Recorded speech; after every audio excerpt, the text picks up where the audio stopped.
പ്രിയപ്പെട്ടവരെ നമസ്കാരം. നമ്മളിന്ന് പ്ലസ് ടു തുല്യതയുടെ ചരിത്രത്തിൻ്റെ ചില പ്രധാനപ്പെട്ട ചോദ്യങ്ങളാണ് ചർച്ച ചെയ്യുന്നത്. ചോദ്യങ്ങൾ നോക്കാം. ഹാരപ്പൻ നഗരത്തെ എത്രയായി തരംതിരിക്കാം? ഹാരപ്പൻ നഗരങ്ങളെ രണ്ടായി തരംതിരിക്കാം. കോട്ട എന്നും കീഴ്പട്ടണം എന്നും.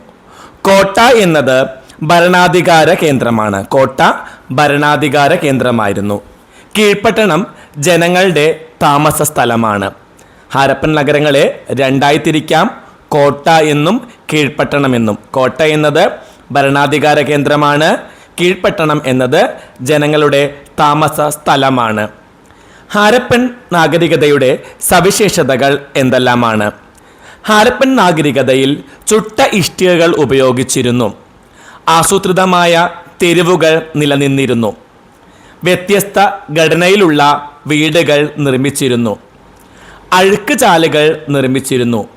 മോഹൻജദാരോയിൽ നിന്ന് ഒരു വലിയ കുളത്തിൻ്റെ അവശിഷ്ടങ്ങൾ ലഭിച്ചിട്ടുണ്ട്. ചുട്ട ഇഷ്ടികകൾ ഉപയോഗിച്ചിരുന്നു.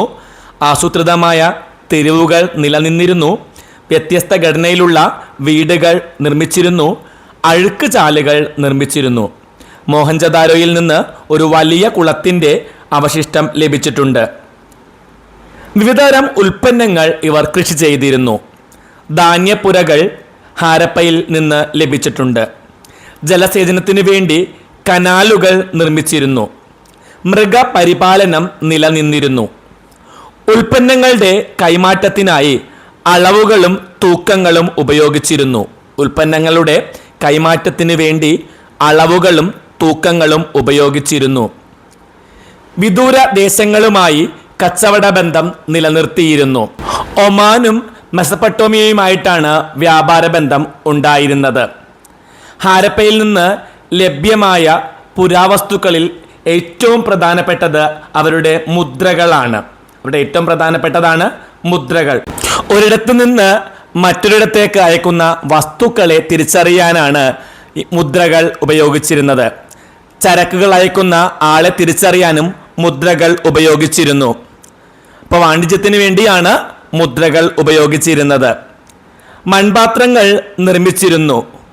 മുദ്രകൾ എഴുത്തുവിദ്യയുടെ തെളിവുകളാണ്. കരകൗശല നിർമ്മാണത്തിൽ ഏർപ്പെട്ടിരുന്നു. മാതൃദൈവ ആരാധന, മൃഗങ്ങളെയും വൃക്ഷങ്ങളെയും ആരാധിക്കൽ എന്നിവയും നിലനിന്നിരുന്നു. മാതൃദൈവ ആരാധന, മൃഗങ്ങളെയും വൃക്ഷങ്ങളെയും ആരാധിക്കുകയും ചെയ്തിരുന്നു. ഹാരപ്പൻ ജനതയ്ക്ക് എഴുത്തുവിദ്യ അറിയാമായിരുന്നു. ഏറ്റവും നീണ്ട ലിഖിതത്തിൽ 26 ചിഹ്നങ്ങൾ കാണുന്നുണ്ട്.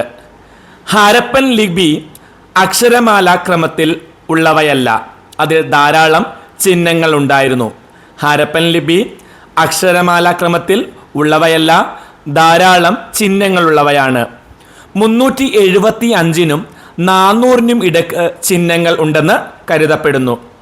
ഹാരപ്പൻ ലിപി ഒരു ചിത്രലിപിയാണ് എന്നാണ് പൊതുവെയുള്ള അഭിപ്രായം. ഹാരപ്പൻ ലിപി ഒരു ചിത്രലിപിയായിരുന്നു. ഈ ലിപിയിൽ വലത്തുനിന്ന് ഇടത്തോട്ടാണ് എഴുതിയിരുന്നത്. ഹാരപ്പൻ നാഗരികതയുടെ തകർച്ചക്കുള്ള കാരണങ്ങൾ എന്തെല്ലാമാണ്?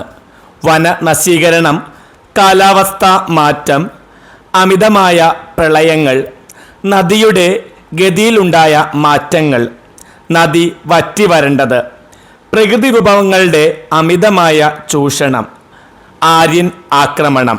ഒന്നും കൂടി പറയാം. വനനശീകരണം, കാലാവസ്ഥയിലുണ്ടായ മാറ്റം, അമിതമായിട്ടുള്ള പ്രളയങ്ങൾ, നദിയുടെ ഗതിയിലുണ്ടായ മാറ്റങ്ങൾ, നദികൾ വറ്റി വരണ്ടത്, പ്രകൃതി വിഭവങ്ങളുടെ അമിതമായിട്ടുള്ള ചൂഷണം, ആര്യനാക്രമണം എന്നിവയാണ്. അടുത്ത ചോദ്യം. 16 മഹാജനപദങ്ങളിൽ ഏറ്റവും ശക്തിയാർജിച്ച ഒന്നായിരുന്നു മഗധ. അതിനുള്ള കാരണങ്ങൾ എന്തെല്ലാമാണ്? 1. മഗധയിലെ ഭൂമി ഫലഭൂയിഷ്ഠമായിരുന്നു. ഫലഭൂയിഷ്ഠമായിരുന്ന പ്രദേശമാണ് മഗധയിൽ ഉണ്ടായിരുന്നത്. അത് കാർഷിക മേഖലയുടെ വളർച്ചയ്ക്ക് കാരണമായി. മറ്റൊന്ന് ഇരുമ്പിൻ്റെ വൻതോതിലുള്ള നിക്ഷേപമാണ്. ഇരുമ്പിൻ്റെ വൻതോതിലുള്ള നിക്ഷേപം ഇത് മികച്ച ആയുധങ്ങളും കാർഷിക ഉപകരണങ്ങളും ഉണ്ടാക്കാൻ അവരെ സഹായിച്ചു. മറ്റൊന്ന് സൈന്യത്തിൽ ആനകളെ ഉപയോഗിച്ചിരുന്നു. ആനകളെ ഉപയോഗിച്ചതുകൊണ്ട് പല യുദ്ധങ്ങളിലും വിജയിക്കാൻ അവർക്ക് സാധിച്ചു. ഗംഗയും അതിൻ്റെ പോഷക നദികളും കുറഞ്ഞ ചെലവിലുള്ള ഗതാഗത വാർത്താവിനിമയ സൗകര്യം പ്രദാനം ചെയ്തു. ഗംഗയും അതിൻ്റെ പോഷക നദികളും കുറഞ്ഞ ചെലവിലുള്ള ഗതാഗത വാർത്താവിനിമയ സൗകര്യം നൽകുകയുണ്ടായി. മഗധയിലെ ആദ്യ തലസ്ഥാനമായിരുന്ന രാജഗ്രഹവും പിന്നത്തെ തലസ്ഥാനമായ പാടലിപുത്രയും തന്ത്രപ്രധാനമായ സ്ഥലങ്ങളിലാണ് സ്ഥിതി ചെയ്തിരുന്നത്. ബിംബിസാരൻ, അജാതശത്രു, മഹാപത്മനാഭൻ തുടങ്ങിയ പ്രമുഖ ഭരണാധികാരികൾ ഉണ്ടായിരുന്നു. ബിംബിസാരനും അജാതശത്രുവും മഹാപത്മനാഭനുമെല്ലാം ശക്തരായ രാജാക്കന്മാരായിരുന്നു. വനത്തിൽ നിന്ന് ആവശ്യമായ തടി ലഭിച്ചിരുന്നു. അപ്പോൾ ഒന്നുകൂടി പറയാം, കൃഷിക്ക് അനുയോജ്യമായിട്ടുള്ള ഫലഭൂയിഷ്ഠമായ ഒരു പ്രദേശമാണ് ഗംഗാനദിയിലൂടെയുള്ള ജലഗതാഗതം. ശക്തന്മാരായ രാജാക്കന്മാർ, വനത്തിൽ നിന്നുള്ള തടിയുടെ ലഭ്യത, ആനകളെ യുദ്ധത്തിൽ ഉപയോഗിച്ചത്, ഇരുമ്പിൻ്റെ വൻതോതിലുള്ള നിക്ഷേപം. മൗര്യ സാമ്രാജ്യം സ്ഥാപിച്ചത് ആരാണ്? ചന്ദ്രഗുപ്ത മൗര്യനാണ് മൗര്യ സാമ്രാജ്യം സ്ഥാപിച്ചത്. പാടലിപുത്രയായിരുന്നു മൗര്യ സാമ്രാജ്യത്തിൻ്റെ തലസ്ഥാനം. ഇന്നത്തെ ബീഹാറിലെ പാറ്റ്നയിലാണ് പാടലിപുത്ര.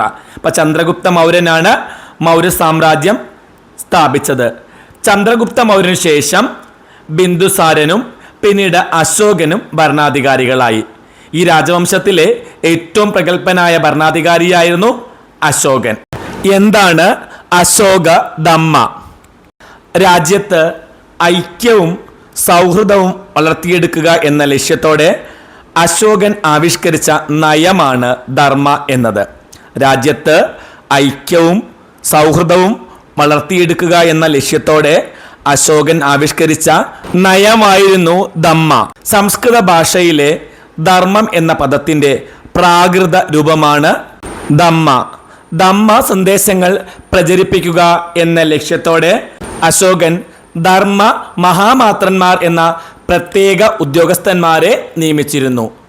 ധമ്മ നയങ്ങളിൽ ഏറ്റവും പ്രധാനപ്പെട്ടത് മുതിർന്നവരെ ബഹുമാനിക്കുക, അഹിംസ, മതസഹിഷ്ണുത, സഹാനുഭൂതി, അടിമകളോടും പരിചാരകന്മാരോടും ദയാപൂർവം പെരുമാറുക എന്നതെല്ലാമായിരുന്നു. മുതിർന്നവരെ ബഹുമാനിക്കുക, അഹിംസ, മതസഹിഷ്ണുത, സഹാനുഭൂതി, അടിമകളോടും പരിചാരകന്മാരും ദയാപൂർവം പെരുമാറുക എന്നിവയായിരുന്നു.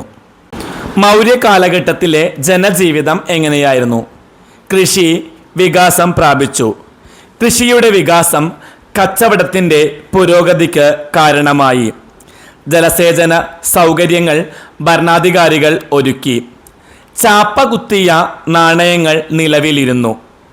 വ്യത്യസ്ത നികുതികൾ പിരിച്ചിരുന്നു. വർണ്ണത്തെ അടിസ്ഥാനമാക്കിയുള്ള സാമൂഹിക വിഭജനം നിലനിന്നിരുന്നു.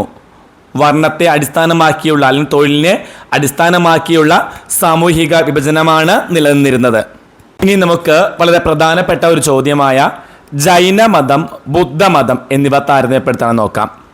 ജൈനമതം അഹിംസക്ക് പ്രാധാന്യം നൽകി. ജൈനമതം അഹിംസക്ക് പ്രാധാന്യം നൽകി. വേദ ആചാരങ്ങളെയും ജാതി വ്യവസ്ഥയെയും എതിർത്തു. അഹിംസക്ക് പ്രാധാന്യം നൽകി, വേദ ആചാരങ്ങളെയും ജാതി വ്യവസ്ഥയെയും എതിർത്തു. ബ്രഹ്മചര്യം പിന്തുടരാൻ ആവശ്യപ്പെട്ടു. പ്രാകൃത ഭാഷയിൽ ആശയങ്ങൾ പ്രചരിപ്പിച്ചു. ശരിയായ വിശ്വാസം, ശരിയായ അറിവ്, ശരിയായ പ്രവൃത്തി എന്നിവ പിന്തുടരാൻ ജനങ്ങളോട് ആവശ്യപ്പെട്ടു. ശരിയായ വിശ്വാസം, ശരിയായ അറിവ്, ശരിയായ പ്രവൃത്തി എന്നിവ പിന്തുടരാൻ ജനങ്ങളോട് ആവശ്യപ്പെട്ടു. ശിലാസ്തംഭങ്ങൾ, ഗുഹാക്ഷേത്രങ്ങൾ, പ്രതിമകൾ എന്നിവയുടെ നിർമ്മാണത്തെ പ്രോത്സാഹിപ്പിച്ചു. ബുദ്ധമതം അഹിംസയായിരുന്നു പ്രധാന തത്വം. ആചാരങ്ങളെക്കാൾ ധാർമ്മികതയ്ക്ക് പ്രാധാന്യം നൽകി. ആചാരങ്ങളെക്കാൾ ധാർമ്മികതയ്ക്ക് പ്രാധാന്യം നൽകി.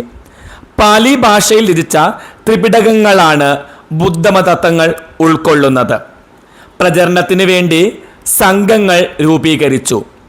നിരവധി ഗുഹകൾ, ചൈത്യങ്ങൾ, വിഹാരങ്ങൾ, സ്തംഭങ്ങൾ എന്നിവ നിർമ്മിച്ചു. അയൽ രാജ്യങ്ങളുമായി സാംസ്കാരിക ബന്ധം സ്ഥാപിക്കുന്നതിന് വഴിയൊരുക്കി. നളന്ദ, തക്ഷശില, വിക്രമശില എന്നീ സർവകലാശാലകൾ സ്ഥാപിക്കുകയും ഇവ വിദ്യാഭ്യാസ പുരോഗതിക്ക് കാരണമാവുകയും ചെയ്തു.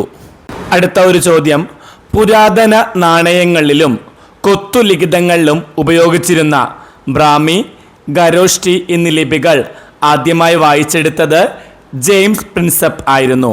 ഖരോഷ്ടി, ബ്രാഹ്മി എന്നീ ലിപികൾ വായിച്ചെടുത്തത് ജെയിംസ് പ്രിൻസെപ്പ് ആയിരുന്നു.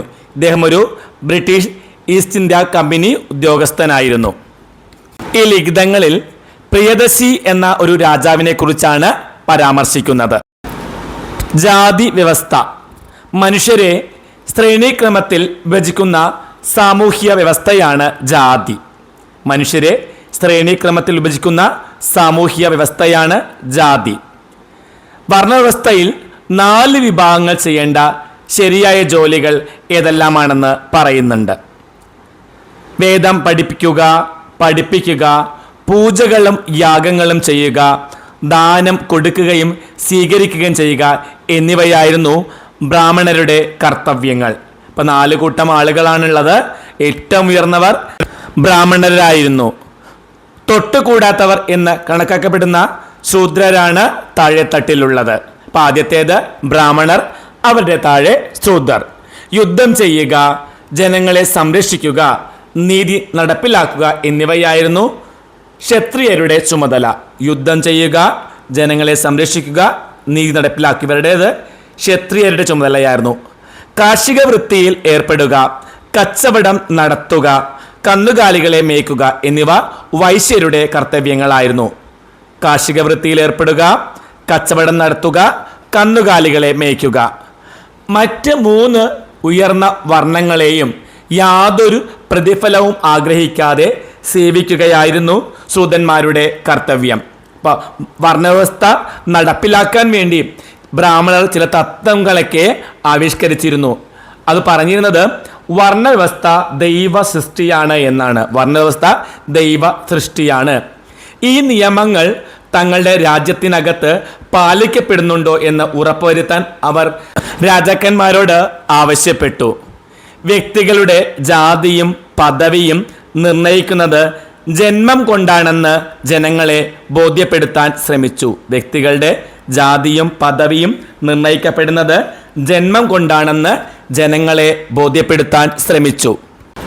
ബുദ്ധമതത്തിലെ അഷ്ടാംഗ മാർഗങ്ങൾ ഏതെല്ലാമാണ്?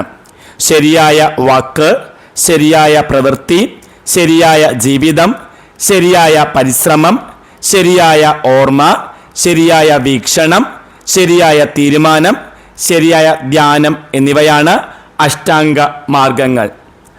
ബുദ്ധമതത്തിൻ്റെ അടിസ്ഥാനം 4 ആര്യ സത്യങ്ങളാണ്. അവ: 1. ലോകം ദുഃഖമയമാണ്. ദുഃഖത്തിൻ്റെ കാരണം ആഗ്രഹങ്ങളാണ്.